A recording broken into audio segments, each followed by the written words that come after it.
Our story is about a girl named Iris. Iris is very sensitive, so much that she is always in tears. She cries when she's sad, when she's happy, and even tears up when things just get to her. She has special lacrimal glands to make new tears and special tubes called lacrimal puncta to drain old ones away. And she cries so much that she goes through 10 ounces of tears per day, 30 gallons a year. In fact, if you look closely, you'll see that she's crying a little bit all the time.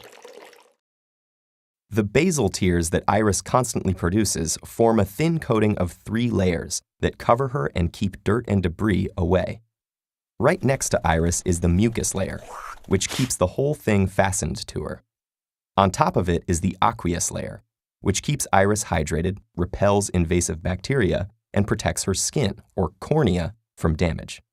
And finally, there is the lipid layer, an oily outer film that keeps the surface smooth for Iris to see through and prevents the other layers from evaporating.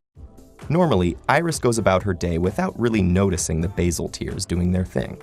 That's kind of their whole point. But one day, she meets a girl named Onion. Iris is immediately smitten. Onion looks gorgeous in her bright purple jacket, and she smells terrific. So Iris invites Onion to her house for dinner. But when she comes in and takes off her jacket, something terrible happens. You see, when Onion's jacket is removed, a chemical reaction happens, converting the sulfoxides that made her smell so great into sulfenic acid, which then becomes a nasty substance with a long name. Synpropanethiol S-oxide. The gas stings Iris, and suddenly she can't help it. She starts weeping uncontrollably. These reflex tears are different from the basal tears that Iris is used to. Because they're designed to wash away harmful substances or particles, they're released in much larger amounts. And their aqueous layer contains more antibodies to stop any microorganisms that may be trying to get in as well. Both Iris and Onion are devastated. They know they can't continue their relationship if Iris is going to hurt and cry every time Onion takes off her jacket, so they decide to break up. As Onion walks out the door, Iris stops crying and immediately starts again. Only now she's not crying reflex tears, but emotional tears.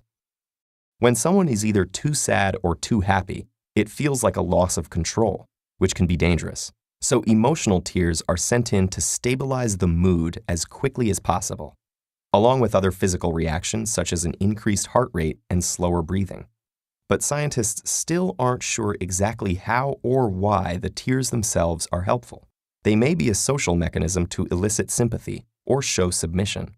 But some studies have also found that emotional tears contain higher levels of stress hormones, such as ACTH and encephalin, an endorphin and natural painkiller. In this case, emotional tears are also directly calming Iris down, as well as signaling her emotional state to others. Sorry things didn't work out with Onion, Iris, but don't worry. As long as you have all 3 kinds of tears working to keep you balanced and healthy, it will get better. You'll see.